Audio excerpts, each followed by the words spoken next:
Bien, buenas tardes a todos y a todas. Bienvenidas a la primera conferencia con la que inauguramos este ciclo de conferencias que se abre en estos primeros compases de 2023. Una programación no solo de conferencias, de exposiciones, de obras invitadas, de ciclo de cine, música, actividad pedagógica y educativa que hemos presentado hace muy poquitos días. Y esta conferencia que va a impartirse hoy, como saben, se relaciona con la obra invitada que ahora mismo puede verse en la Sala 23 del Museo de Bellas Artes de Asturias, procedente del Museo del Traje, a quien queremos agradecer una vez más su generosidad a la hora de cedernos durante 3 meses ese extraordinario vestido, un vestido tipo kimono de seda para Yves Saint Laurent, prototipo de Tom Ford, realizado hacia el año 2000, y que hemos completado en esa Sala 23 con toda una serie de obras relacionadas o de artistas en los que de un modo u otro Yves Saint Laurent, ese gran genio de la moda de la segunda mitad del siglo XX, se inspiró. Picasso, todos conocemos los años 50 y la influencia de Mondrian, de Polyakov, de una serie de artistas que alimentan algunas de sus colecciones en los años 50, 60, 70 y 80. Bien, con motivo de esa obra invitada que, como digo, llegó ya en el mes de... exactamente el 10 de noviembre de 2022, hemos hecho a lo largo de estos meses muchísimos actos, muchísimas actividades, muchísimas acciones, visitas guiadas, talleres, explicaciones a pie de obra y a pie de sala. Hemos también ayer, por cierto, inaugurado un ciclo de cine dedicado a la relación que puede establecerse entre cine y moda con 4 películas. Ayer proyectamos El hilo invisible, la película de Paul Thomas Anderson, una película muy interesante, a la que seguirán en los próximos 3 miércoles otras películas que centran ya la figura de Yves Saint Laurent de un modo u otro, ¿no? Ciclo de cine que, como digo, coordinamos desde el museo y organizamos desde el museo, pero lo proyectamos en las salas del Museo Arqueológico. Ojalá dentro de poco tiempo ya podamos tener un gran salón de actos donde hacer también esa actividad. Con motivo de la obra invitada, publicamos un díptico que todavía tienen en las recepciones del museo, un díptico con un comentario interesantísimo del que es autor precisamente el conferenciante a quien hoy hemos invitado aquí al Museo de Bellas Artes de Asturias para que nos hable un poco de, él lo ha titulado con un título muy freudiano, Matar o no al padre, Yves Saint Laurent y Tom Ford, una relación complicada. Pero bueno, ese texto, esa ficha estupenda es obra de José Luis Díez Garde, que entre otras cosas es periodista, especialista en lujo y comisario de exposiciones, pero también es presidente de la Asociación de Amigos del Museo del Traje, de la que hablaremos después en la cena, que nos interesa mucho, como también el Museo de Bellas Artes de Asturias tiene su asociación. Bien, hoy José Luis Díez viene a impartir esta conferencia, Matar o no al padre, Yves Saint Laurent y Tom Ford, una relación complicada, y a lo largo de la próxima hora y cuarto, disertará sobre este tema. Voy a presentar a José Luis, quien acaba de llegar a Oviedo, este Oviedo frío, pero también desde la fría Pamplona, quizás, ¿no? Así que no ha habido mucho cambio de temperatura y de humedad, y luego ya pasaremos a darle la palabra para que nos hable un poquito de lo que nos quiere hablar relacionado con Yves Saint Laurent y Tom Ford. Bien. José Luis Díez Garde forma parte del cuerpo facultativo de conservadores de museos, lo cual no es poco, conociendo la dureza de esas oposiciones, aunque actualmente desarrolla su labor como técnico de cultura del Ayuntamiento de Pamplona. Es licenciado en Comunicación Audiovisual por la Universidad de Navarra y ha enfocado su carrera al periodismo de moda, donde ha tenido la oportunidad de trabajar para cabeceras como Vogue, Vogue Italia, GQ y Hola, además de para el periódico El País. En la actualidad es colaborador de diferentes medios, como por ejemplo La Razón y del portal Vanitatis. También ha comisariado las exposiciones Man in Progress y Vistiendo el Tiempo en el Museo del Traje, al que hemos hecho alusión, así como El Cuerpo Inventado. Además, ha desarrollado labores de investigación sobre creadores como Jacques Fad, Elsa Schiaparelli o Christian Dior, de los que venimos hablando a raíz de la llegada de de este vestido para la casa Yves Saint Laurent en los últimos meses. En la actualidad, como decía, en esta reducida y breve en este reducido y breve perfil que queremos presentar de José Luis, preside, lo cual no es poco y tiene muchísimo mérito, la Asociación de Amigos del Museo del Traje, museo en el que esperemos, como sabemos que está a la espera de destino tras aprobar esa durísima oposición, museo en el que esperemos que al final, en unos meses, nos lo encontremos también. Así que muchísimas gracias, José Luis, por acceder a nuestra invitación, también por acceder a hacer en tiempo récord esta ficha estupenda que centra también el vestido tipo kimono que tenemos expuesto en la sala 23. Tienes toda la palabra. Muchas gracias. Muchas gracias, Alfonso, muchas gracias a todos por venir. En cuanto a lo del tiempo, decir que he salido ganando, o sea, porque hacía peor tiempo en Pamplona y mucho más frío. Yo, si me lo permiten, me voy a levantar, que creo que es casi mejor, porque viendo que más o menos me ven todos a la misma altura, pues yo me voy a levantar. Esto se puede convertir, más que en una conferencia, en una especie de clase, pero bueno, tampoco está mal. El título es un poquito, sí, es un poco freudiano, pero por un elemento clave, que muchas veces sucede a la hora de hablar de moda. A mí me ha pasado que de repente vemos la marca Balenciaga y gente me ha dicho, pero a ver, ¿Balenciaga no está muerto? Pues efectivamente, Cristóbal Balenciaga murió.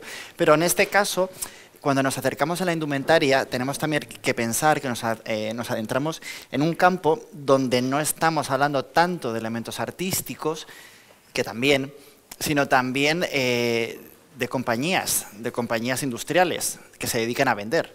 Entonces, un diseñador es un artista, o puede ser un artista, pero puede tener 400, 500, 600 personas a su cargo, que era lo que le pasaba a los diseñadores de los años 20, 30, o los años 40 o 50, podían tener 1000 personas a su cargo, con lo cual, cuando fallece el propio diseñador, ¿qué hacemos con la casa? ¿La cerramos y mandamos a todo el mundo a la calle, o hay una serie de empresarios que hay detrás que son los responsables y los que exigen una serie de números? Actualmente tenemos Louis Vuitton, tenemos Balenciaga, tenemos Gucci, etcétera, o tenemos Yves Saint Laurent, cuyos propietarios iniciales, cuyos fundadores fallecieron. Entonces, aquí es donde se produce estas fuerzas que chocan, que pueden ser las de dos creadores, sobre todo cuando el fundador está vivo, que es lo que le pasó a Tom Ford con Yves Saint Laurent. Nosotros lo que estamos contemplando en este museo es una obra de Tom Ford bajo el sello de Yves Saint Laurent. ¿Qué tiene de Yves Saint Laurent? ¿Qué hereda de Yves Saint Laurent? Pues es un poco lo que vamos a intentar ver. ¿Qué lenguajes, qué elementos o qué pinceladas podemos encontrar en la obra, o por qué se puede desarrollar o no? Más o menos la conferencia la voy a estructurar así. Vamos a ver un poquito este primer caso, que era lo que estaba comentando, para luego adentrarnos en una serie de ejemplos donde podemos entender un poco más cómo funciona la moda, para luego ya introducirnos en los perfiles de Yves Saint Laurent, en el perfil de Tom Ford, y ver cómo aquello puede explotar, que es lo que sucedió. Ya les avanzo. Lo que decía el curioso caso de la obra. Cuando nos enfrentamos a un artista, el artista puede tener un obrador, puede tener un taller, que le sigue en estilo, pero que no firman con su nombre. Pueden completar su obra, pero él sigue estando vivo. Cuando fallece, podemos encontrar elementos que pueden continuar, pero que ya no son firmados por el artista. Louis Paret, por ejemplo, la tienda de Giugiani. El cuadro está puesto a propósito, ¿no? Ya que estamos hablando de moda, bueno, pues un artista que en el siglo XVIII está representando moda. Louis Paret no deja escuela realmente, es decir, fallece él, es un estilo rococó que encima ya está venciéndose cuando él está trabajando, con lo cual no va a ir más allá. Ahora, por ejemplo, tenemos la Mona Lisa del Prado, que comparte espacio con la propia Mona Lisa. Entonces ahí sí que estamos bebiendo de un artista. Hay un discípulo que está copiando de alguna manera al propio artista. Louis Tristan, que al final es un trabajador, o sea, es un pintor que está trabajando con el Greco y que de alguna manera se le considera el discípulo del Greco. Pero eso no nos lo vamos a encontrar en la moda realmente, porque Louis Tristan va a seguir siendo Louis Tristan, no es el Greco, no va a firmar como el Greco, cosa que sí podría pasar en la moda. Y lo mismo con Francisco Meneses, discípulo de Murillo. ¿Se parece? Sí, pero no es Murillo. Ayer yo me enteraba que había una Inmaculada de Pacheco que al final resultó ser que es de Velázquez. Bueno, puede ser una diferencia de atribución, pero estamos diciendo que ya no pertenece a esa casa. Es decir, no hablamos de la casa del Greco, que puede durar 200 años. No, es una obra terminada y finalizada. ¿Cómo puede afrontarse eso desde la moda? Porque hay distintas maneras de aproximarse a ella. Y eso lo hemos visto de muchas maneras.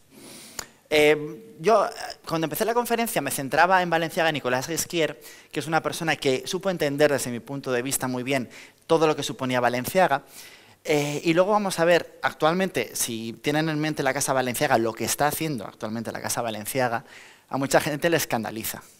Yo hablaba con herederos de gente que había trabajado con Balenciaga y decían que lo que hacía Ghesquière les parecía maravilloso, porque ahora lo vamos a ver. Entendía o de alguna manera respetaba muy en el archivo.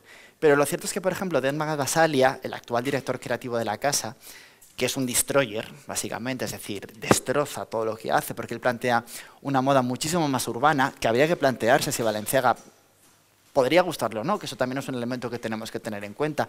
El artista, el creador, el diseñador, ¿cómo puede ver esa obra? Yo muchas veces tengo mis dudas, si le espantaría ver el nombre Balenciaga en unas zapatillas deportivas, un hombre que no concebía prácticamente, bueno, sí que llegó a hacer esquí, por ejemplo, pero que todo tenía que ser como perfecto. Entonces, él nos acerca, siempre decimos que nos acerca al prêt-à-porter, pero al final de su vida, una vez cerrada la Casa Balenciaga, sí que tuvo una tentativa, más como hacer un favor a unos amigos suyos de San Sebastián. Fracasó estrepitosamente, pero porque Balenciaga no sabía hacer prêt-à-porter, o sea, no lo podía entender. Pero bueno, yo creo que le podría hacer gracia Demna Gvasalia. Y luego vamos a ver otra serie de creadores. Nicolas Ghesquière y Demna Gvasalia son los dos, quizá los más significativos que han pasado por la Casa Balenciaga, que ese es otro elemento que se podría hablar. Cuando Balenciaga cierra, él decide que va a cerrar para siempre, que ya no hay más Balenciaga. Pero, como decía, las casas son compañías, no es un señor que pinta, son compañías. Esas compañías tienen una serie de propietarios y tienen una serie de herederos. Y cuando las cosas dan dinero, pues, hombre, decir que no a unos royalties, pues tampoco mola tanto. Entonces, los herederos de Balenciaga continuaron y vendieron muchos elementos de Balenciaga. Hasta hace relativamente poco, 30, 40 años, nos podíamos encontrar bolsos de Balenciaga en el Corte Inglés. ¿Por qué? Porque era, bueno, pues una manera de vender el nombre. ¿Vale? Son licencias. Hay una serie de periodo oscuro de la Casa Balenciaga, son los 80, los 90, hasta finales de los 90, que es hasta que llega realmente Nicolas Ghesquière, que es el que levanta la Casa Balenciaga. Y lo que nosotros conocemos ahora de Balenciaga es lo que hizo Nicolas Ghesquière. A partir de ahí es donde se dispara. A Yves Saint Laurent, por ejemplo, no le llegó a pasar, porque él tuvo una vida, fue muy longevo realmente, y fue más o menos inteligente a la hora de saber vender. Tuvo luego sus problemas, pero él lo estuvo presente, con lo cual es una marca que siempre ha estado. Cuando la funda en el 61, los 70, los 80, los 90, él siempre va a estar ahí. Y siempre va a tener sus picos, aunque luego veremos que realmente sus colecciones importantes llegan hasta el 80 y poco. Pero bueno, el caso de Balenciaga es eso. Él no fallece con la casa abierta. Él en el 68, con mayo del 68, ve que la costura va a morir y decide dejarlo. Y él sigue vivo hasta el 72. Entonces, la casa está cerrada, pero luego volverá. Bueno, estos van a ser los dos que se van a encargar. Tenemos a Antonio Castillo, que es una persona muy olvidada en la moda española, pero que es un señor que, aparte de tener un Oscar, que no es poco, por la película Nicolás y Alejandra, si la han visto, el vestuario es de Antonio del Castillo. Antonio del Castillo es un maestro, realmente, de la costura, a quien le debemos realmente que la casa Lanvin todavía continúa abierta. Porque cuando fallece ya en Lanvin, su hija empieza a hacer cosas, pero se pierde un poco, y llama a Antonio del Castillo para que resucite la casa. Y la resucita, al nivel de dejarla muy alta. Luego la casa volverá a tener un momento un poco más oscuro, hasta que llegue Albert Elbaz, que venía de Yves Saint Laurent, porque es Tom Ford hecha Albert Elbaz, y tenemos la suerte en ese sentido que acaba en Lanvin haciendo unas colecciones maravillosas y levantando otra vez la casa Lanvin. Pero Antonio del Castillo además tiene un caso curioso, que ahora lo veremos, que es, yo creo, o yo por lo menos no me he encontrado, el único diseñador que consigue firmar con las dos marcas, porque el etiquetaje que se da de esas prendas son Lanvin por Castillo. O sea, la importancia de Castillo es tal dentro de la propia casa Lanvin que firma, que su nombre figura, porque ninguno de ellos va a figurar. John Galliano, creo que famosísimo, estará en Givenchy, llegará Dior, a ese señor le debemos que la alta costura sea hoy en día lo que es la alta costura, porque es quien resucita la alta costura, que estaba fallecida en los 80, y Riccardo Tisti, que ahora veremos, que es justo todo lo contrario. Es decir, Hubert de Givenchy, por ejemplo, tiene una mala decisión, que es vender la casa, vende su casa de costura, deja que la gente pueda hacer lo que quiera, y lo que quiera significa que se arrepiente hasta el día de su muerte de haber dejado aquello y que deja de asistir a los desfiles, deja de vincularse con su propia casa porque no entiende lo que se está haciendo con ella. Es otro caso distinto, que ese será Riccardo Tisti. Aquí tenemos la foto de abajo, por ejemplo, y la foto grande, son dos diseños de Balenciaga. Las reinterpretaciones que luego hace Nicolas Ghesquière actualizándolas. Como vemos, respeta el archivo. O sea, sería el caso, por así decirlo, del obrador, ¿no? Es decir, yo cojo el legado que se me ha hecho, yo me lo estudio hasta prácticamente sabérmelo de memoria y lo actualizo. Lo que hago es jugar con esas claves. Pero para eso necesito tener claves, porque esa es otra cosa. Muchas veces nos encontramos que las casas de moda van a intentar inventarse una serie de historias que son muy antiguas, que fueron fundamentales para desarrollar un tipo de moda, para desarrollar una prenda. La mayoría de veces es mentira. Es lo que nosotros llamamos storytelling. Es decir, es inventarnos algo, una historia bonita, para poder justificar un precio. Es así, ¿vale? O sea, no tiene más. Nosotros, por ejemplo, la imagen que tenemos de Chanel, tengan en cuenta que Chanel revoluciona la moda, cuando revoluciona la moda en los años 20. En los 30 hace cosas muy bonitas, pero ya no está revolucionando la moda porque ya está el Schiaparelli. Después de la Segunda Guerra Mundial se tiene que exiliar a Suiza, porque, aparte de ser bastante mala persona, había sido colaboracionista con los nazis, con lo cual no tenía futuro ahí. Y en el 54 vuelve otra vez a la moda, en principio para luchar contra Christian Dior, pero realmente aporta el traje de chaqueta, no aporta nada más. Cuando ella fallece, hasta que llega Karl Lagerfeld, que son prácticamente 10 años, nadie quiere hacerse cargo de la casa Chanel.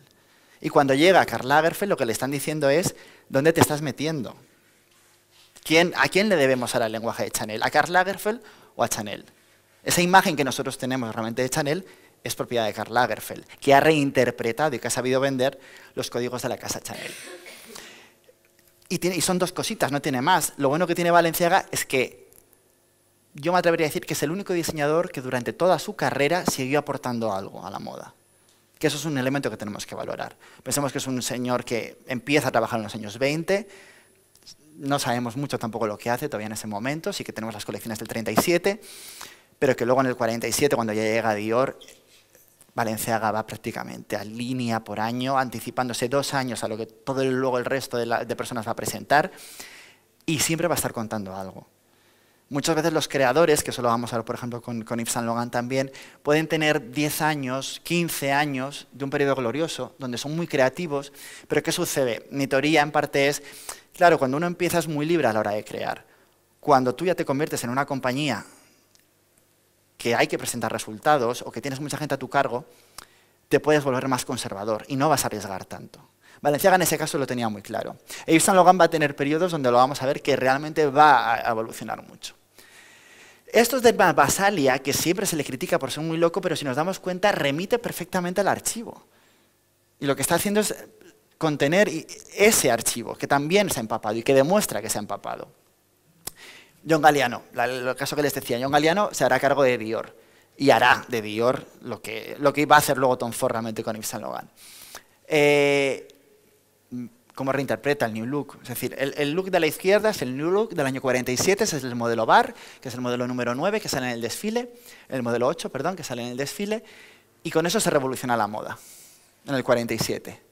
De repente todo cambia.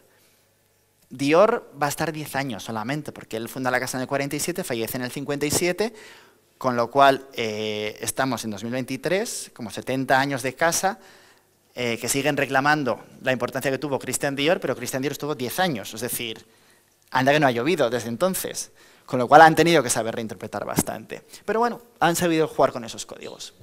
El vestido Junon, ¿cómo lo representa de repente John Galliano? Pues uno pues va jugando con eso, es decir, mantener el estilo del propio creador, respetar el archivo.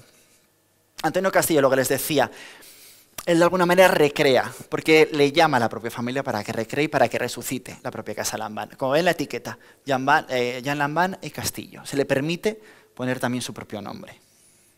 Aquí esto sería como si a un artista, el propio obrador o el propio taller de un artista, se le permitiera también poder firmar. Y aquí tenemos a Givenchy, el pobre, con sus creaciones, con Desayuno con Diamantes, que de repente el hombre vivo que ha hecho estas cosas bonitas, ha hecho cosas bonitas, pero aportar a la moda no ha aportado nada realmente Hubert de Givenchy. Es decir, ha hecho imágenes icónicas, pero no podemos hablar de un legado muy importante. Tiene la camisa Bettina, pues que poca gente la conoce realmente, o sea que tampoco es tan importante. Pero bueno, este señor que es tan elegante, que es tan bonito, que es como el heredero de Balenciaga de alguna manera, de repente ve que hacen esto con su casa. Que al pobre le sangraban los ojos, o sea, no podía entender qué era lo que estaba sucediendo. Y ahí hay que ponerse un poco en ese papel, porque luego veremos, o se puede abrir un debate, si Tom Ford va a respetar ese archivo de Yves Saint Laurent o no, pero esta es un poco la reacción que va a sentir Yves Saint Laurent cuando vea. Por eso ese tema de la conferencia, de matar o no al padre. ¿Qué hago con el archivo? ¿Qué hago con todo ese pasado que al final pertenece a los años 60, que pertenece a los años 70, pero que tengo que ver si dialoga o no con la sociedad a la que estoy representando o a la que me estoy dirigiendo? Pensemos que la moda, como un elemento antropológico, responde, es el elemento que antes responde ante un cambio social. Cuando nos encontramos en los 60, con toda la revolución de mayo del 68, cuando la mujer está liberando su cuerpo, ¿qué es lo que primero nos encontramos? Que aparece la minifalda. Que las mujeres queman, que nunca llegarán a hacerlo, los sujetadores, que empiezan a desprenderse de piezas. ¿Por qué? Porque la moda es un elemento que tenemos a mano y que siempre, y que nos ayuda a vestirnos. George Simmel, lo que decía era que tenemos dos elementos a la hora de enfrentarnos a la moda. Lo vamos a usar en un primer momento para identificarnos con un grupo social. Es decir, si nosotros queremos ser pijos, vestiremos como pijos. Si queremos ser hippies, vestiremos como hippies. Y si queremos ser punkis, pues llevaremos tachuelas. Y nosotros desde fuera diremos, pues tú eres un hippie, tú eres un punky. Y nos quedamos ahí. Pero luego, esa primera reflexión que hacemos, nos la llevaremos a un segundo nivel, que será, sí, yo soy pijo, pero es que yo no soy tan pijo como tú, porque yo he visto distinto. Si nosotros dentro del propio grupo en el que nos queremos reconocer, luego nos queremos diferenciar. Es muy difícil verlos desde fuera del grupo, pero desde dentro del grupo sí que entendemos que nos hemos diferenciado. Y llegamos de esta manera a Yves Saint Laurent, que sí que va a ser el gran revolucionario de la moda. Es decir, sí que va a ser un hombre que va a saber afrontar la moda y que va a saber entender lo que se estaba planteando en su momento. He dividido la vida de Yves Saint Laurent en una serie de etapas. Él, si no lo sabían, no nace en París, no nace en Francia. Sí, bueno, sí que nace en Francia, realmente, oficialmente es en Francia, porque nace en Argelia, en Orán, y ahí es donde se va a criar. Prácticamente hasta el 53-54 no va a llegar a París. Sí que recibe, pertenece a la sociedad más acomodada de Francia, sí que participa de los eventos de teatro, porque sus padres aparte gustan de ir a la ópera, de ir al teatro, tienen un elemento artístico, la madre recibe Vogue o recibe el Officiel en casa, y esa va a ser las primeras formaciones que va a tener, los primeros contactos que va a tener Yves Saint Laurent con la moda.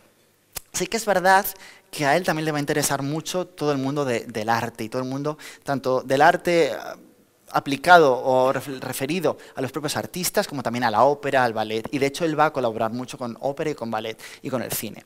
No he querido incluir ese apartado en la conferencia, porque yo creo que a lo mejor nos podíamos ir un poquito, y yo ya me puedo ir solo, no hace falta que me ponga fotografías para irme del propio tema, y quizá nos podíamos alargar un poco, pero nos centramos aquí. Esos primeros conocimientos que le llevará, ahora veremos, incluso a desarrollar una curiosa casa de modas, que él lo que hará es recortará las revistas, o recorta las revistas de su madre, crea sus propios maniquís, con Bettina, que era una de las modelos top models del momento, en los años 40, que está trabajando con Jacques Fath, y está trabajando con Dior. Él recorta el cuerpo de Bettina, hace 11 modelos distintos, pues también estaría Lisa Fossagriff, me imagino, y les va diseñando vestidos, que les va poniendo uno encima de otro. Creo que aquí lo tenemos a él con toda su colección. Esta, por así decirlo, es la primera casa de Yves Saint Laurent. Aquí ya era mayor, aquí ya estaba en París, pero él lo conservaba. Este es el primer acercamiento que tiene con la moda Yves Saint Laurent. O sea, ya despierta desde muy pequeño, él habla más o menos de los 8, 9, 10, 11 años, cuando empieza a realizar estos desfiles de moda, que son su primer acercamiento a la moda. En el 53 se presenta el premio del Secretariado Internacional de la Lana, que es muy importante en esos momentos, es decir, uno de los que llegan a recibir, creo que son 6.000 diseños distintos. Yves Saint Laurent va a quedar finalista y ganador en 2 años consecutivos, en el 53 y en el 54. Ahí es donde nace ya toda la historia y ahí es donde Yves Saint Laurent se presenta de manera definitiva en Francia. Y en el 55 ya tendrá la primera reunión con Dior. Llegará a través de un amigo de su padre que le presentará y que será a través también del exdirector de Vogue, que les acaban presentando, porque creen que tiene mucho potencial. Y de hecho, Christian Dior lo reconocerá. Esto es lo que les decía, es decir, estas son las primeras colecciones. A mí me parece muy bonito porque si vemos... ahí no se ve. Bueno, no sé si ven bien, pero parece que es una especie de grabado en el propio... no me va a salir de Moreno, no me sale ahora mismo el nombre. La propia tela tiene su propio dibujo. O sea que él ha intervenido también en el propio dibujo de la tela, un adamascado. Parece. Y ahí es donde va intercambiando, que incluso ha dibujado, el propio vestido lo ha dibujado con el propio gesto del brazo de Bettina en este caso. Y aquí tenemos la de la derecha para ustedes, es el tercer premio, es el del año 53, cuando queda tercero, con ese diseño. Y en la foto superior, en el centro está él con el primer premio en vestido. Había un premio para el vestido, un premio para el abrigo y otro premio, no me acuerdo para qué era exactamente, y para traje. Y había 3 categorías, podías quedar primero, segundo, tercero en cada una de ellas. En este caso, en el 54, él queda primero y tercero, con 2 diseños distintos, en la categoría de vestido. Si se dan cuenta, no lo van a reconocer porque creo que no lo ven, pero el que está más a su izquierda es Karl Lagerfeld. Ahí ya se conocen Yves Saint Laurent y Karl Lagerfeld, que luego también tendrán sus más y sus menos, sus disputas amorosas, etc.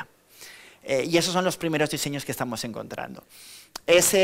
Aparte de tener una cantidad económica bastante importante, lo que te conseguía también ese premio era que 3 de los más grandes modistas en ese momento que existían en París, Givenchy, Faz y Balmain, producían tu vestido. En su caso, se lo produjo Hubert de Givenchy. Fue el taller de Givenchy quien produjo el vestido ganador, ese vestido que parece negro, con ese escote un poco Diana, podríamos decir, que será su presentación oficial en París. A partir de ahí ya conocerá a Christian Dior. Christian Dior, cuando conoce a Yves Saint Laurent, lo que dice es que ve muchísimo potencial en él. A un nivel que ya en el propio 55, cuando entra en la casa, ya empieza a realizar bocetos para la propia compañía. Dior solía trabajar, solía marcharse al campo o a la casa de Granville, donde llegaba con una serie de bocetos, tenía un propio sistema de trabajo muy particular, con sus propios tiempos, y 2 días antes de la presentación del desfile daba los últimos retoques y decidía los nombres de los diseños, cosa que Yves Saint Laurent no pondrá nombres a los diseños. Entre esos diseños que presenta Dior se le pueden presentar diseños y él los aprobará y les podrá dar su toque. Yves Saint Laurent presentará algunos de esos diseños, entre ellos quizá que es posiblemente el más icónico, que es el que llevará Dovima en la foto Dovima con elefantes. Una de las fotos posiblemente más importantes de la moda de los años 40-50, posiblemente del siglo XX, donde no lo tenemos aquí, ese es un diseño hecho por Yves Saint Laurent para la casa Christian Dior. En este caso, con Christian Dior vivo, lo que quiere decir que él da el aprobado, posiblemente pudiese hacer alguna intervención. Ahí aparte, gracias a la casa Yves Saint Laurent, es donde va a conocer a Ana Marie Muñoz, o donde va a conocer a François Xavier y Claude Lalande, o a Roland Petit, un escenógrafo, que le ayudará, y con un coreógrafo, con quien colaborará también para desarrollar indumentaria para la danza. Como les decía, Yves Saint Laurent, Christian Dior funda la casa en el 47, fallece en el 57, de manera inesperada, porque se retira a un balneario y le da un infarto. Claro, la casa Dior. Estamos hablando de la casa Dior en 1957, donde la costura francesa, aunque es como lo conocemos como la etapa de oro de la costura francesa, pero realmente la mayoría de las casas estaban arruinadas, vivían de las subvenciones que les daba el gobierno. ¿Por qué? Porque ya no existían los clientes que había habido en los años 20-30, pensemos que había habido una guerra mundial y que había habido un crack del 29, con lo cual todas esas fortunas americanas ya no eran tan grandes, la cosa no había tanto cliente o tanta clientela para tantas firmas, y sucedía lo que llamaban el efecto Dior. Dior facturaba el 50% de la costura que se exportaba desde Francia. Claro, si hay solamente una casa que se lleva el 50% del pastel, es muy complicado que el resto pueda hacer nada. Claro, si a esa casa que factura el 50% se le muere el creador de manera inesperada, ¿qué hacemos? Porque hay muchísimo dinero que está metido aquí, está involucrado aquí. Seguramente les pueda venir a la cabeza Manuel de Pertegaz, que siempre se dijo que había sido a quien se le había propuesto liderar la casa Dior y que él lo rechaza porque quiere quedarse con la casa Pertegaz. Yo creo que es mentira, pero bueno, yo creo que eso se lo inventó. Porque yo lo que he leído, por lo menos de ese momento en la moda, lo que se comenta en la prensa, el nombre de Pertegaz no sale en ningún sitio. Sí que sale un escenógrafo español que está en ese momento trabajando en París, sí que se comenta que puede ser el encargado para suceder a Dior. Se habla de Marc Bohan, que es quien estaba llevando la tienda de Londres, de la casa Dior, y se habla de Yves Saint Laurent. El problema de Yves Saint Laurent, pues que en este momento tenía como unos 21 años, una cosa así. Lo hemos visto, pues el pobre muy poquita cosa. O sea, muy tímido, en una casa muy grande, con unas personalidades que llevan la casa muy potentes y una responsabilidad muy grande, porque es un poco el escaparate de Francia al mundo, la casa Dior en ese momento. Entonces hay muchas dudas de qué va a poder pasar. Al final se decantan por él. Depende a quién leamos, dirán que lidera la casa. Hay un artículo, no sé si es de ABC de La Vanguardia, de ese momento, que son los que cubren la moda en ese momento para nuestro país, donde lo que se dice es que se crea una especie de triunvirato, donde está Yves Saint Laurent, por una parte, haciéndose cargo sobre todos los diseños, pero también hay dos personas más de la casa Dior que tienen poder de mando. Entonces parece ser que no se le deja tan solo a Yves Saint Laurent, que se le acompaña, porque no creen que pueda responder, esa personalidad tan sensible no creen que pueda responder plenamente a lo que supone liderar la casa Dior. Desaparece y en 15 días presenta 600 bocetos.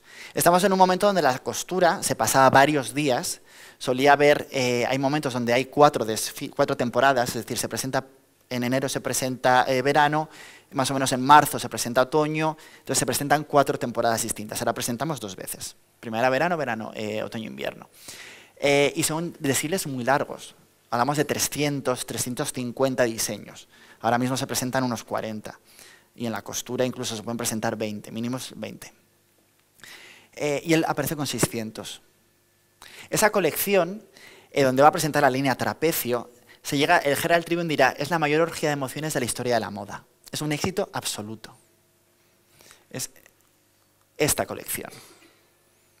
Aquí es donde Yves Saint Laurent está presentando la nueva casa de Dior. A partir de aquí empieza una nueva historia, bebiendo del archivo del creador, respetando, ya no solo respetando, sino formando parte, porque Yves Saint Laurent tiene la oportunidad durante 2 años de poder colaborar con Christian Dior y entender y empaparse de lo que suponía la casa Dior. Pero no va a estar tampoco mucho tiempo. La última colección que hará, que será un poco la que provoque en parte la expulsión de Yves Saint Laurent, de la casa Yves Saint Laurent, será la colección, lo que se le puede llamar la colección Beat, o Beatnik, que él titula Supplies le Charité Vie. Es esta colección. Es una colección prácticamente en negro, que va a estar influenciada por el existencialismo y por la generación beat americana. Es la primera vez que se sube, hablamos siempre de subir a la pasarela, pero realmente en aquellos momentos paseaban en unos salones de moda, es decir, era aquí. Es la primera vez que encontramos en la costura una especie de chaqueta de piel. La colección es un fracaso, tal cual. No se consigue, eso es una cazadora de cocodrilo. La colección será un fracaso. Pero sienta un precedente en la moda y habla un lenguaje que luego tratará Yves Saint Laurent. Y es posiblemente la colección más importante que hace Yves Saint Laurent a nivel creativo para la casa Christian Dior.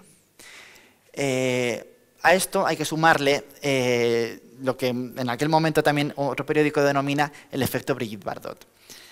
¿Qué le perjudica a Yves Saint Laurent? En esos momentos Francia creo que estaba en guerra, no sé, tenía guerra en Argelia, me parece que era. Yves Saint Laurent y el novio de Brigitte Bardot se salvaban de tener que ir a la guerra. Porque nadie podía tocar a Yves Saint Laurent, que era el señor que se estaba haciendo cargo de la casa Dior, es decir, era muchísimo dinero lo que estaba ahí metido, y nadie quería que Brigitte Bardot, la estrella de ese momento en Francia, tuviese que llorar a su novio que estaba también en la guerra. Pero ¿qué sucede? Que en el Congreso, en la Asamblea Nacional, hay un diputado que pregunta por qué el novio de una actriz francesa no va a la guerra. Bueno, pues como si fuese un dominó, a Yves Saint Laurent le dicen, pues si va el novio de Brigitte Bardot, nosotros no podemos salvarte. Le causa el no llegar a estar, es decir, nadie es una personalidad para estar en la guerra, pero él menos tiene una crisis de ansiedad, una crisis nerviosa, acaba recluido en un hospital. La casa Dior tampoco se quiere ver involucrada en ningún tipo de escándalo de ese sentido y le acaban echando. Él, con anterioridad, habrá dicho que él quería crear esa nueva vida, ¿no? Esa nueva mujer, mejor dicho. El ajetreo de la vida moderna ha creado una mujer nueva, para la que realmente va a crear esta nueva colección. ¿Qué va a hacer Yves Saint Laurent? En aquel momento ya conoce a Pierre Berger, que será su pareja durante prácticamente toda su vida. Lo conoce también a través de Christian Dior, que es de quien era amigo, o sea, Pierre Berger era amigo de Christian Dior. Y deciden que si les han echado de Christian Dior, lo que mejor puede hacer es crear su propia compañía. Con anterioridad, marcar por lo menos que en 1960 inicia su colección de arte. Él va a tener una colección de arte impresionante. Cuando fallece, después de morir, se subastará y habrá incluso una donación directa que será al Louvre, que será la de un retrato de Goya que cede directamente al museo. En el 61 será Mac Robinson quien estará detrás financiando parte de la propia casa Yves Saint Laurent. También será Pierre Berger, que tendrá que vender su apartamento. Y en 1961, Cassandra, que es un fotógrafo, artista, ilustrador, será quien se haga cargo del logo de la compañía, de este famoso logo, que ya no lo tiene la casa Yves Saint Laurent, lo han eliminado. Pero este será el logo emblemático de la casa. Más adelante ya veremos cómo en el 64 tendrá las primeras fragancias, con la fragancia Y, haciendo referencia al propio nombre del diseñador. Fragancias que serán quien nutren a la compañía, porque realmente en los años 60-70 la casa Dior Costura era un fiasco a nivel económico, pero funcionaba muy bien en fragancias, con lo cual no tenía ningún tipo de problema. Todo se va a pagar gracias a las fragancias. En el 65 conoce... 64, 65, 66 es donde nos vamos a encontrar, luego lo veremos, con la colección Trapecio, con la colección Mondrian, y ahí es donde va a conocer a Catherine Deneuve, que ahí es donde le hará el encargo a Louise Buñuel para que vaya vestida de Yves Saint Laurent, que será quien se haga cargo de Belle de Jour. Actualmente eso no se produce tanto, pero durante los años 40, 50, 60 conocemos el caso de Hubert de Givenchy con Audrey Hepburn. Son las actrices un poco las que deciden de quién quieren ir vestidas. Hay una anécdota también muy famosa cuando Alfred Hitchcock le pide a Marlene Dietrich que quiere que trabaje para ella. Marlene Dietrich le envía una nota que le dice no Dior, no Dietrich. Es decir, o a mí me viste Dior o yo no voy a hacer la película, que te quede claro. En el 66 lo que nos vamos a encontrar es que Yves Saint Laurent se da cuenta que está hablando a una nueva generación. Una nueva generación que acabará en el mayo del 68, pero que ya en los años 60, a principios de los años 60, está empezando a cambiar. ¿Qué está sucediendo?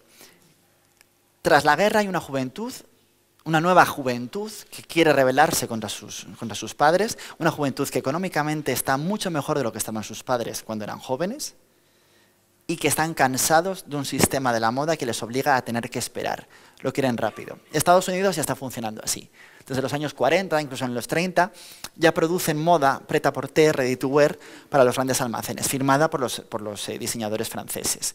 Jacques Fath tenía un contrato en el que todos los años tenía que ir unas 8 semanas a Estados Unidos a hacerse una gira, porque los almacenes Joseph Halpert vendían sus diseños pensados para el gran consumo entre comillas.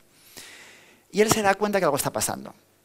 Londres está con el Swing in London, con los Beatles, con esa idea de la minifalda, donde está Mary Quant, incluso Courrèges, y reacciona. Ahí hay una disputa entre Pierre Cardin y Yves Saint Laurent de quién inventa o quién funda, podemos decir, o quién establece el prêt-à-porter en Francia. Pierre Cardin abre un departamento interno para diseño de prêt-à-porter, pero no es algo externo, es decir, es un elemento interno, lo abre como en el 63-64, pero es Yves Saint Laurent quien abre la primera boutique de prêt-à-porter, en el 66. No sé si tienen muy claro, porque muchas veces se mezcla o no queda claro cuál es la diferencia entre el prêt-à-porter y la alta costura. No es un elemento a nivel creativo, para nada. Es decir, un elemento de prêt-à-porter puede estar perfectamente hecho a nivel de alta costura. No es un elemento de conocimiento. Sin más, el alta costura es solamente un sello que otorga el Ministerio de Industria francés. Es decir, es mejor, yo siempre pongo este ejemplo, yo creo que se entiende bien. ¿Un Ribera de Duero es mejor que un Rioja? Bueno, pues depende del Ribera de Duero y dependerá del Rioja. Solamente son sellos, una denominación de origen. La costura es una denominación de origen. Si usted tiene un taller en Francia con, ahora no recuerdo cuánta gente tiene que estar trabajando ahí, presenta sus creaciones en el calendario de la alta costura, tiene 20 trabajadores mínimo y cumple esta serie de requisitos, usted envía la documentación, le valorará el Ministerio de Industria y le podrá dar el sello de alta costura. Eso puede conllevar una serie de impuestos, de ganancias, etc. España durante un tiempo tuvo alta costura, aprobada por el Estado, con un impuesto a la alta costura que tenían que pagar. ¿Qué sucedió? Que el impuesto se decidió que tenía que ser a repartir. Toda la gente que estuviese en la alta costura se repartía el impuesto. Cuando van cerrando las casas y quedan 5, no pueden soportar ese impuesto, con lo cual desaparece la alta costura. Entonces, esa es la diferencia. Lo que está planteando, claro, la costura lleva pruebas, porque hay que hacerlo de manera más manual. Entonces, hay que hacer pruebas. El ready to wear es algo inmediato. Se fabrica, se talla, y a partir de ahí se crean todas las tallas, con un modelo previo. Estados Unidos había hecho la prueba de probar a muchas mujeres para elaborar un tallaje más o menos universal, más o menos en el año 54, y eso ayuda mucho a que se pueda expandir ese concepto de moda. Pero es Yves Saint Laurent el que realmente en la capital de la alta costura, es decir, en la capital de la alta moda, de la moda tradicional, abre ese concepto revolucionario basándose en las tiendas que había visto en Londres y que había visto en Estados Unidos. En el 66 también será el momento en que llega a Marruecos. Si han estado en Marrakech, están los jardines del Mayorel, que es donde él está enterrado realmente, donde era su casa. Y en el 68 nos vamos a encontrar que Andy Warhol dice que es el artista francés más importante que existe en ese momento. Estoy dando como un poco los tips importantes antes de meternos un poco en las grandes colecciones, para que yo creo que entendamos mejor al propio artista. En el 71 presentará la fragancia Pugom, muy importante, no porque salga desnudo, sino por una cosa que vamos a ver luego. Y en el 77, Opium, otra fragancia también muy importante, que también luego veremos por qué. En el 84, el Metropolitan Museum será quien le haga una exposición, siendo el primer diseñador vivo que recibe un reconocimiento por parte del Metropolitan Museum. Y en el 2002 abandonará la alta costura. Él dirá, cuando presenta en el 66 la colección de Ready to Wear, la colección de Pret-a-Porter, estoy harto de hacer vestidos para multimillonarias aburridas. Ahí vemos que hay una transición de un señor tímido, de un ser tímido, de un joven tímido, a una persona que empieza a liberarse de muchos elementos y empieza a ser una especie de destroyer de la moda. Empieza a ir en contra de sus propias clientas.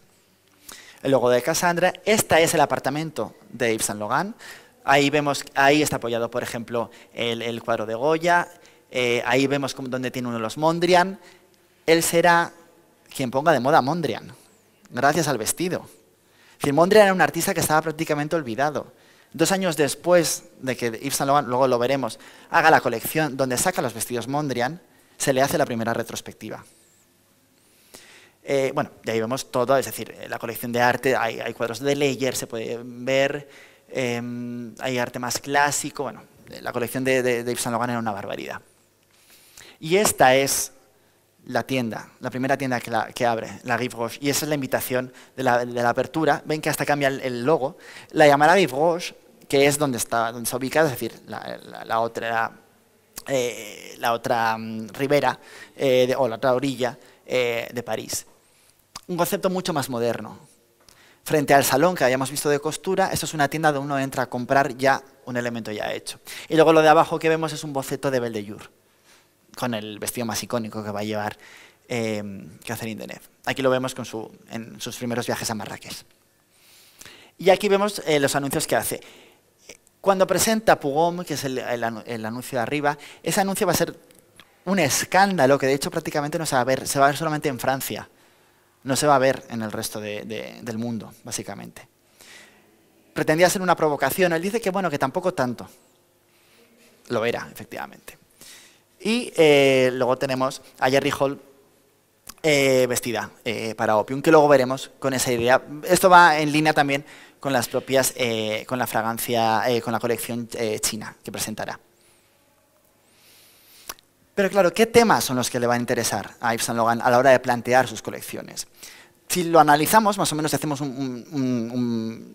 echamos un vistazo rápido a las colecciones que va a plantear, que hemos estado viendo, que va más o menos con su temática de su vida, son tres básicamente los temas que va a tratar. Y además vemos que va incorporando. Empezará con la liberación de la mujer, que empezará a tratarla en el 62, recién abierta la casa. Veíamos que había dicho que estaba cansado de vestir a esas multimillonarias aburridas, con lo cual va a buscar una liberación de la mujer. En el 65 introducirá el concepto del arte, ya con la colección Mondrian, que será la primera vez que le meta un elemento artístico, y luego se empezará a interesar por culturas del mundo. La liberación de la mujer la plantea primero con un picout, un abrigo marinero, por así decirlo, que lo va a presentar en el 62. Y luego ya introducirá la primera transparencia femenina, que se va a ver en un desfile, así como el smoking. El smoking es un caso curioso, porque a nosotros ahora mismo nos parece una pieza súper elegante para una mujer. No podemos entender prácticamente la moda sin el smoking. El smoking, según cuentan, en Pret-a-Porter funcionó muy bien. En alta costura solamente vendió uno. O sea, fue un fracaso. Ahí vemos un cambio de clientela. Es decir, la clienta de la alta costura no entiende vestirse con un smoking masculino. La clienta joven de Pret-a-Porter sí entra en esa dinámica, en ese juego. En el 67 presentará el traje, en el 68 introducirá la sahariana y el mono, y en el 71 hará un homenaje a las mujeres de los años 20-30 con la colección Libération, que será también otra revolución. Aquí vemos ejemplo. Esa es una de las primeras transparencias que va a presentar. Al lado tenemos uno de los primeros smoking, el concepto de la sahariana, que es robar muchos elementos del armario masculino. Es decir, ante esa nueva mujer que se incorpora de manera ya definitiva al trabajo, que está luchando por su propia sexualidad, es Yves Saint Laurent quien va a recoger elementos del armario masculino para llevarlos al armario de la mujer y saber adaptarlos. Y esta es la colección Libération, que luego será versionada, que es un escándalo porque la gente no termina de entender si está haciendo un homenaje, si se está rebelando contra aquello, si se lo está tomando a guasa. Cuando hablamos de culturas, en el 65, cuando presenta la colección de Mondrian, presenta la novia Matrioska, que es una primera referencia a Rusia, aunque no está planteando el tema de Rusia. Sí que es verdad que se basa en esas matrioscas. Es una creación loca que no irá a ningún sitio, pero sí que será uno de los elementos más icónicos. Luego ya en el 67 introduce África. Pensemos que Yves Saint Laurent también es el primero que tiene una modelo de color, una modelo negra. En el 77 España y China, y en el 81 India. Como ven, tampoco va a tratar muchas culturas, pero sí que son culturas muy marcadas que se pueden entender muy bien. Lo de la izquierda es esa primera novia que va a presentar con el concepto matrioska. Esa foto no es del momento, esa foto es del último desfile del 2002, cuando rinde un homenaje a toda su carrera. La otra es una colección, es la colección africana. Todo este collage es de la colección española. fácil de identificar, no tampoco se metió en muchos problemas. Ahí ven cómo trabajaba él, es decir, la Fundación Yves Saint Laurent Pierre Berger conserva todos esos elementos de trabajo del propio Yves Saint Laurent, donde están todos los modelos con todas las telas que tienen que ir y que acompañar a cada elemento. Y no sé si no lo ven bien, pero ven ese señor de pelo blanco y gafas, es Andy Warhol. ¿Vale? La colección china y la colección india. La colección china, si vemos y nos fijamos bien, comparte efectivamente muchos rasgos estéticos con todo el elemento de opio. Opio que también fue un escándalo, porque lo que estaba... Hablamos de opio, hablamos de una droga. Como ven, ese ser tímido que nos habíamos encontrado en Dior al principio cambió mucho a lo largo de su vida. Y el arte. En el 65 estamos planteando el Mondrian. Le fascina esta división por espacios, por colores, donde no se tocan, donde todo está muy regulado. En el 66 el ilustrador Tom Wesselmann. En el 69 los Lalanne, que es ese modelo que estamos viendo ahí. Importante que nos quedemos con esto, porque luego veremos también por qué. En el 77 la colección Babylon homenajea a Goya, a Warhol y a Leyer. Una mezcla, un mix de artistas. Después en el 77, eso lo quería marcar porque muchas veces se habla de que eso es como la colección rusa, pero realmente no se titula así, no es una colección rusa. Él habla de la colección de los ballets rusos, que son los ballets de Diaghilev, que son los que revolucionan el teatro, bueno, el ballet en los años 10 y en la década de los 20. Y ahí habla de Delacroix, Ingres, Latour, Rembrandt, Degas, plantea cómo ellos ven y cómo se han nutrido los ballets de Diaghilev de estos artistas. En el 79 será Picasso y Diaghilev otra vez, en el 81 Matisse y Leyer, y en el 88 terminará con Van Gogh. Aquí vemos esos primeros. La colección de Mondrian es muy cortita, realmente son una de las salidas que se presentan como prácticamente al final. Son unos 6 modelos, no son más, son distintas versiones del propio cuadro, de la propia estética de Mondrian, y los acompaña con esos zapatitos de Roger Vivier, que son los de Bellejour, que son los que también le gustan a Catherine Deneuve y pide que sean esos los zapatos que quiere llevar en la película. Aquí vemos como la modelo Lisa es la que va a prestar el pecho y el abdomen para que se hagan las esculturas. Esos son los Lalanne, con esas esculturas que está planteando que cogen ese cuerpo de la mujer. Tiene ese juego de desnudo no desnudo que se está planteando. El primero empieza con la propia transparencia, es decir, velo el cuerpo, pero ¿qué pasa si el cuerpo lo saco a través de una escultura? ¿O por qué, o podemos irnos un poquito más allá, por qué en el arte o en un museo se autoriza a que una mujer pueda estar desnuda en mármol o en bronce, y si la mujer lo lleva puede ser más escandaloso, cuando estamos hablando de lo mismo? Tom Wesselmann, el otro es un apunte de las colecciones de los ballets rusos. Ahí tenemos a Matisse, y yo creo que la otra es Picasso, o Delaunay, sí, debería ser más Delaunay. Y llegamos a Tom Ford. Entonces, Tom Ford, cuando llega, se encuentra con... O sea, es decir, va a tener todo este pasado, ¿vale? O sea, nosotros ahora nos ponemos en la piel de Tom Ford. Está un señor vivo, que es Yves Saint Laurent, reverenciado en la moda, porque es prácticamente el último que queda vivo de los grandes nombres. Y él es un americano de Austin. Nace en el 61. Vivirá también en Nuevo México, Nueva York. El contrato que va a tener básicamente va a ser de PR en una agencia de comunicación, y se empeña que quiere trabajar con Cathy Hardwicke y empieza a hablar con ella, al final le convence para entrar, y luego ya con posterioridad en el 88 llega Perry Ellis haciendo estas cosas. Una cosa muy comercial, muy americana, que funciona muy bien, pero en el 90 llega a Gucci.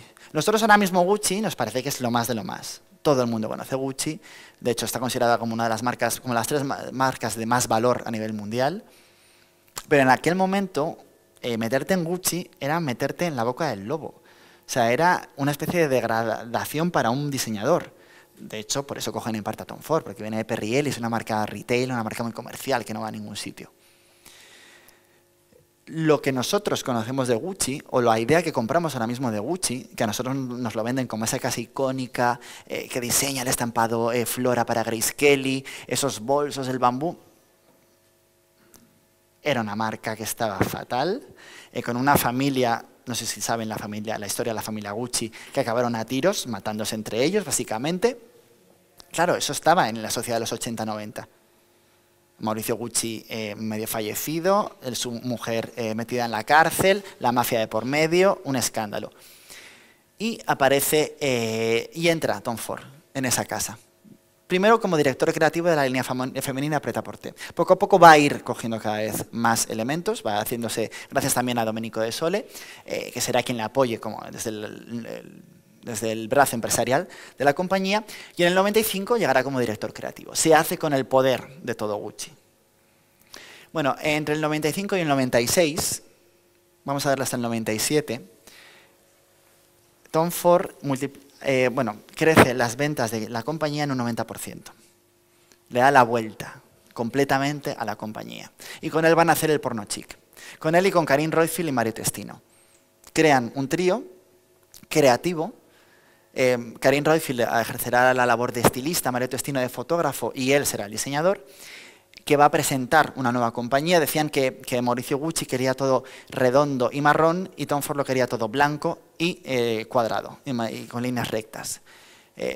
Los Gucci acabarán vendiendo la compañía, que también tendrá sus idas y venidas.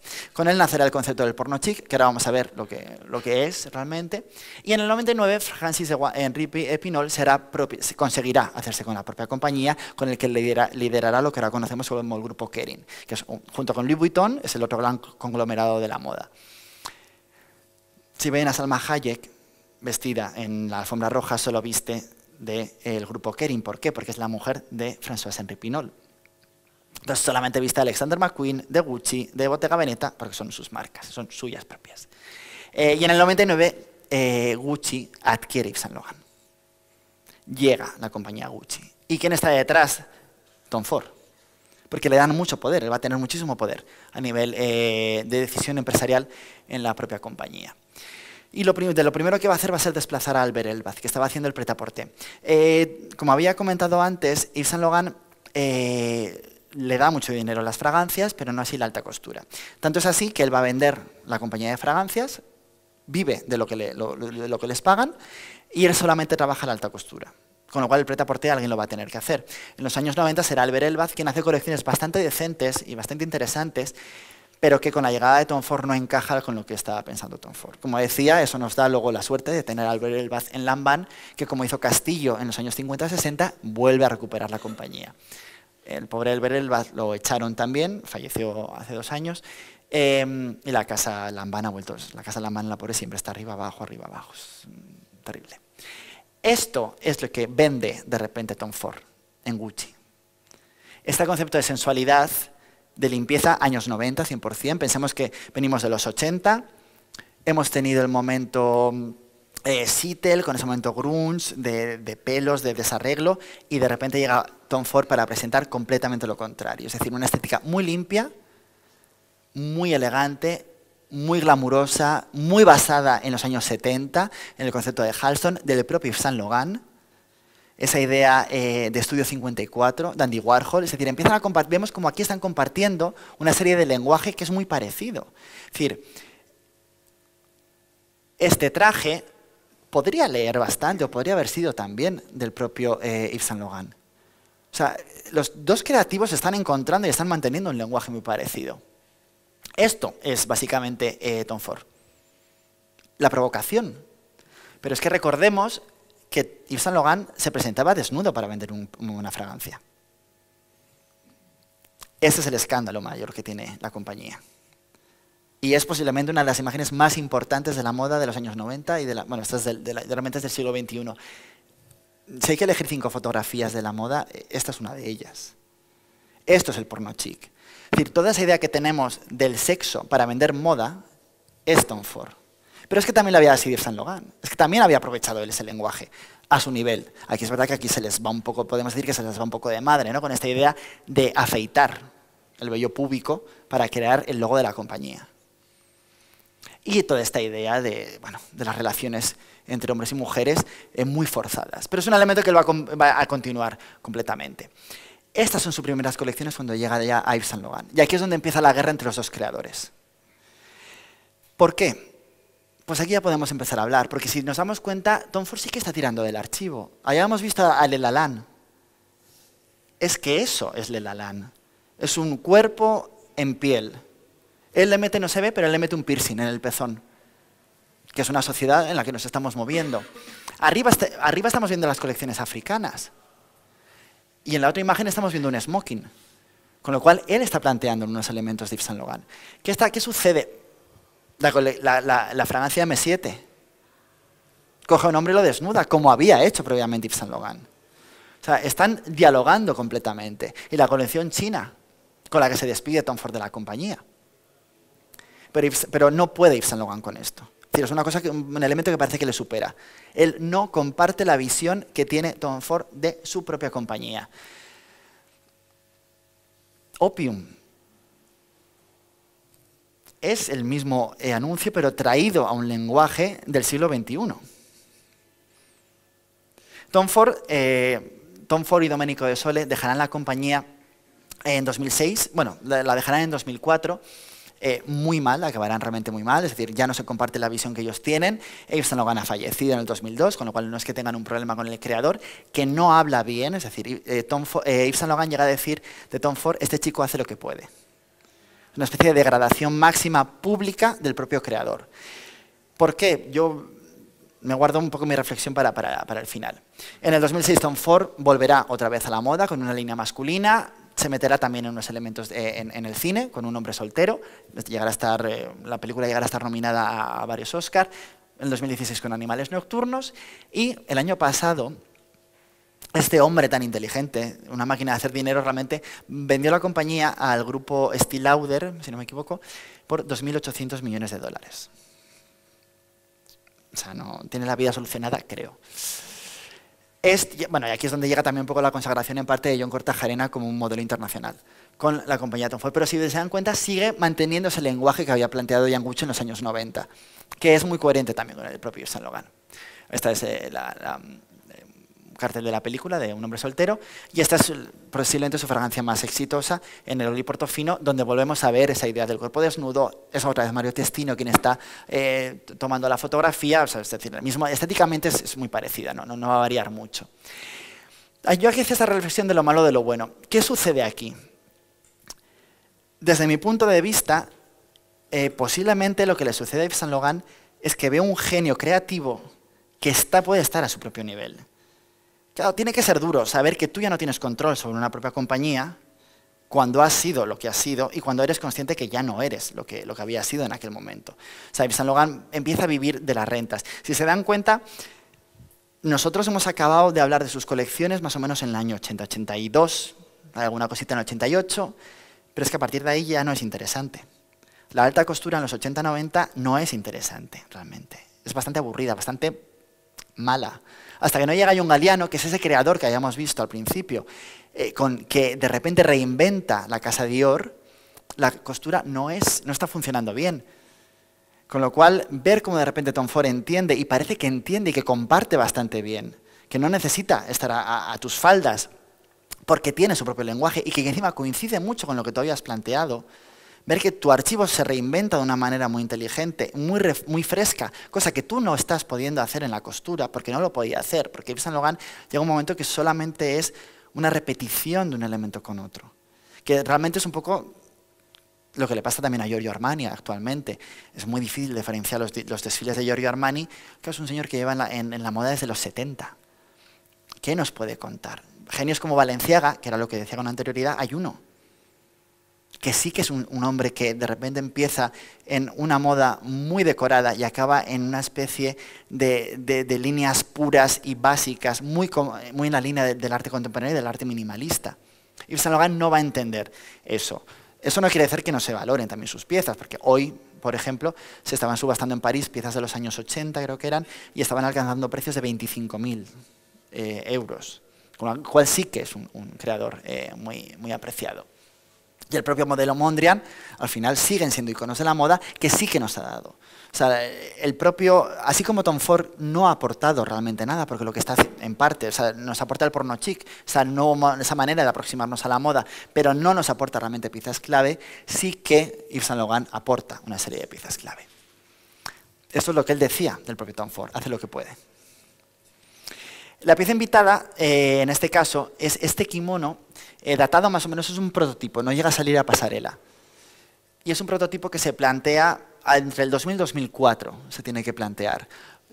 Yo creo que tendría que estar o entre la primera colección, que es toda en negro y que hace referencia al smoking, y que esto también puede ser una especie de smoking versionado al modelo en lo kimono, muy en sintonía también con Comme des Garçons, con Rika Wakubo, con Yohji Yamamoto, con esa idea de construcción de las propias piezas que plantean los japoneses, o directamente de la colección china, que es la última que presenta, porque también se pueden ver líneas que cruzan más o menos con esta propia obra, que dialoga con ese universo de Yves Saint Laurent. Es decir, es lo que decía, ver que alguien puede entender de manera tan clara tu propio universo y que puede jugar también con él, con tu propia obra, que juega con tu discurso, puede ser complicado. Yo tenía un profesor de literatura universal en la universidad que decía, cuando un artista entrega la obra ya no le pertenece al artista, porque cada uno puede hacer la lectura que quiera. Con lo cual, por mucho que el artista se empeñe en darnos una sola lectura unidireccional, la obra ha pertenecido al mundo y la gente la puede interpretar como quiera. Y eso, desde el punto de vista del artista, puede ser complicado poder entenderlo. Y aquí vemos cómo, ese vínculo que puede tener con la propia obra que encontramos aquí de Fujita, donde esa piel nívea de la propia modelo comparte ese espíritu estético que tiene sentido que el propio Yves Saint Laurent lo pudiera también compartir. Y hasta aquí hemos llegado. Yo creo que más o menos está bastante justo.